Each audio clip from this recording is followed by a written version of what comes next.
शीर्षकच म्हणा. आता उदाहरणार्थ यांचं सणाचं नाव प्रकाश आहे, तर नावामध्ये प्रयत्नवादी, प्रचंड आत्मविश्वास असलेले आणि सर्वांच्या प्रती सर्वांना आत्मविश्वास निर्माण करण्यासाठी प्रयत्न करणारे. का म्हणजे कार्यकुशल आणि शहा म्हणजे शहाणे. आणि असं असल्यामुळं त्यांचं जे वक्तृत्व 2-2.5 तास दिवसभर त्यांना मला बोलायला लावलं ते कंटाळा येणार नाही. ह्या शाळेचे चांगल्या पद्धतीनं पायाभरणी काम करण्याचं काम या सरांनी इंग्रजीच्या माध्यमातून केलेलं आहे. आणि त्यांचाच वारसा घेऊन आम्ही जवळ 5 वर्षे त्यांच्या वारसाच्या आमच्याकडे चालू आहे. तर सातत्याने आम्ही काय केलं, सतत सराव दिला. तर मुलं इतकी चांगली आहे की त्यांना अभ्यास करा म्हणून सांगायला लागत नाही. तर इतकी त्या मुलांचं म्हणजे वाचन आहे. तर नावामध्ये बरंच काही घडलेलं आहे.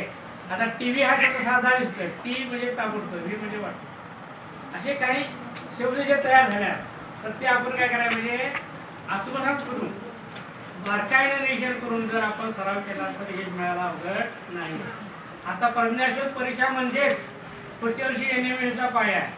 तर ह्या वर्गातील किमान 30 मुलं NMM झाले मुलं असं इतका मला आठवत आहे.